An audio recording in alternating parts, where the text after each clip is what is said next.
એકવાર બાદશાહ અકબરનો દરબાર ભરાયો તો રોજિંદા કામકાજ પૈતા પછી મોજ મજાની વાતો ચાલતી હતી.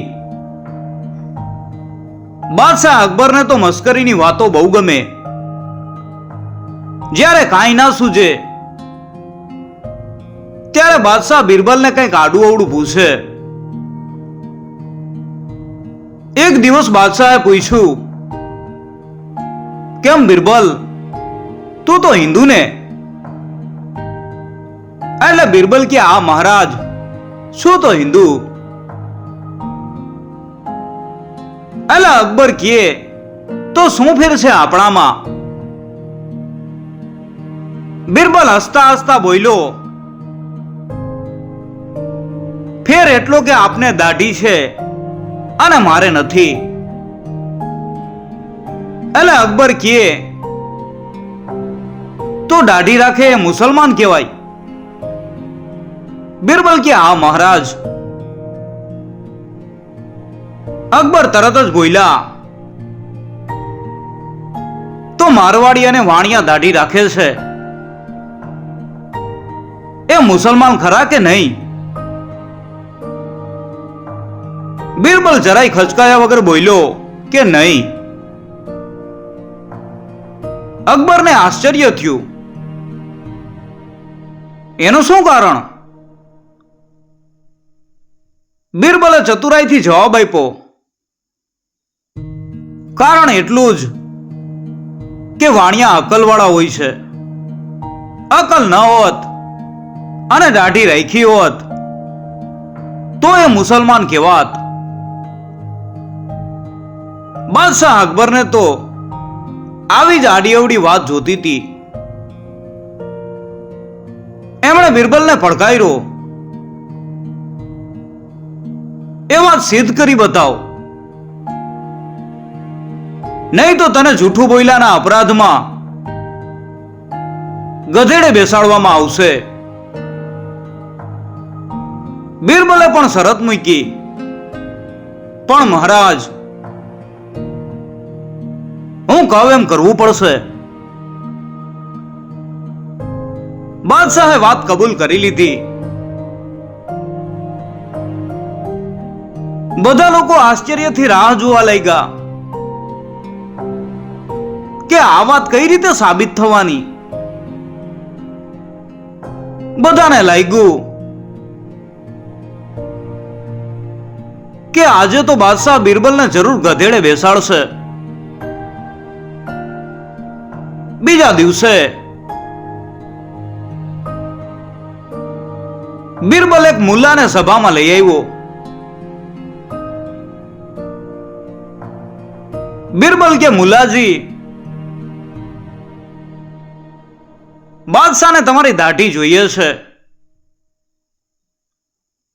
મુલ્લા તો ચોંકી ઉઠ્યા. દાઢી?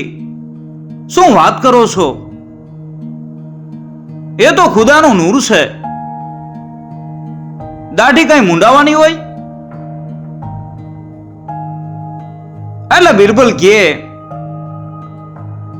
જોઈએ એટલા રૂપિયા લ્યો, પણ દાઢી તો આપવી જ પડશે. મુલા માયના નહીં. બિરબલે ખૂબ સમજાવ્યા, પણ મુલાજી કેમેય ન માયના. છેવટે બિરબલે ધમકી આપી. બિરબલ કહે, જો રાજી ખુશીથી દાઢી નહીં આપો તો બાદશાહ બળજબરીથી લઈ લેશે. એ તો સારું કહેવાય કે હું રૂપિયા અપાવીશ. મુલા ગભરાઈ ગયા અને તૈયાર થયા. બાદશાહ ધારે તો દાઢી લઈ શકે છે, એમની સામે કેવી રીતે થવાય? ઠીક ભાઈ. મુલાજી તૈયાર થયા. 200 રૂપિયા માંગ્યા. બિરબલે આપવાની હા પાડી. બધા જોઈ જ રહ્યા. એટલે બાદશાહે પૂછ્યું, કેમ બિરબલ, શું વાત છે? એટલે બિરબલ બોલ્યો કે હજૂર, આ મુલાજીને 200 રૂપિયા આપવાનો હુકમ કરો. બાદશાહે તો પહેલેથી જ કબૂલ કરેલું કે જેમ બિરબલ કહે એમ કરવું. બાદશાહે 200 રૂપિયા આપવાનો હુકમ કર્યો.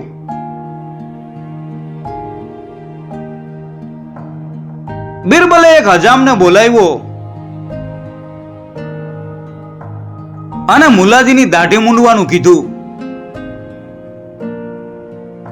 હજામે દાઢી મૂંડી નાખી. એટલે મુલાજી જતા રહ્યા. કોઈને કઈ સમજણ ના પડી. બીજે દિવસે બિરબલ એક મારવાડી વાણિયાને લઈ આવ્યો. બિરબલે કહ્યું, બાદશાહને તમારી દાઢી જોઈએ છે, જોઈએ એટલા રૂપિયા લ્યો અને દાઢી ઉતારી આપો. વાણિયો તરત બોલ્યો કે સાચી વાત, પણ દાઢીની કિંમત વધારે છે, તમારાથી દાઢી નહીં લેવાય. એટલે બિરબલ કહે, તમે માગો એટલા રૂપિયા આપશું, પણ દાઢી આપો. એટલે વાણિયો બોલ્યો, જુઓ, પેલી વેલી દાઢી મુંડાવતા મારે 3000 રૂપિયાનો ખર્ચો થયેલો. બિરબલ કહે, એ કેવી રીતે? એટલે વાણિયાએ જણાવ્યું કે મારા બાપા મરી ગયા ત્યારે દાઢી મુંડાવવી પડી. એની પાછળ જ્ઞાતિ જમાડી, એમાં 3000 ખર્ચા. એટલે બિરબલ કે આ પછી? એટલે વાણિયો બોલ્યો, પછી મારા બાપાની રાખ નાખવા ગંગાજી ગયો.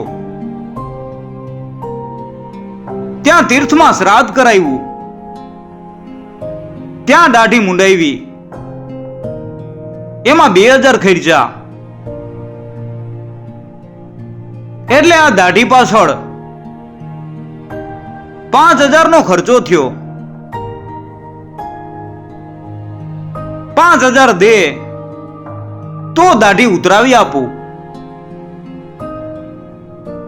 બિરબલે બાદશાહને કહ્યું, તેમણે 5000 રૂપિયા આપવાનો હુકમ કર્યો. હવે વાણિયો શું કરે? 5000 રૂપિયા ઘેર મોકલાવી દીધા.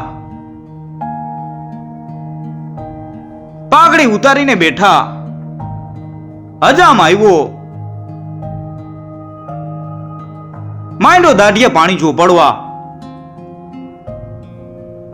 2-3 વખત પાણી ચોપડ્યું. એટલે વાણિયો બોલ્યો,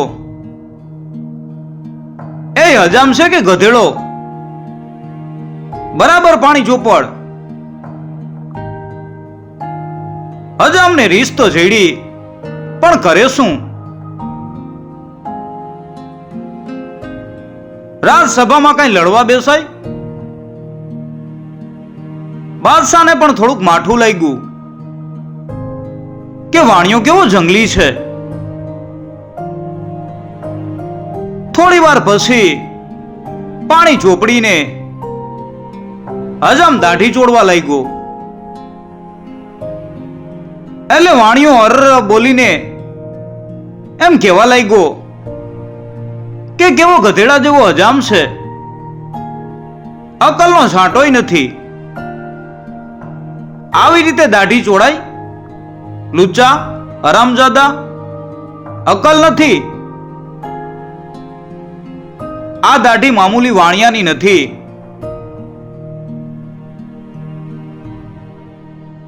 આ દાઢી તો બાદશાહ સલામતની ઝોલાઈ છે, એટલી ખબર નથી? એમ કહીને શેઠે તો એક તમાચો હજામને માર્યો.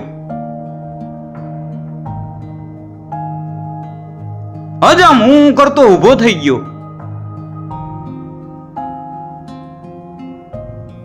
આ જોઈને બાદશાહને ભારે ગુસ્સો ચડ્યો.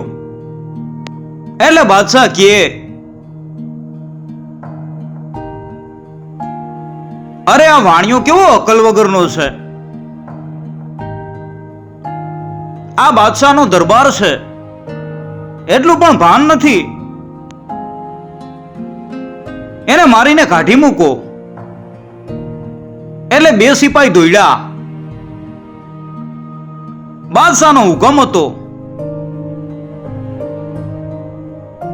વાણિયાને 2 તમાચા મારીને સભામાંથી કાઢી મૂક્યો. બધા જોતા રહ્યા.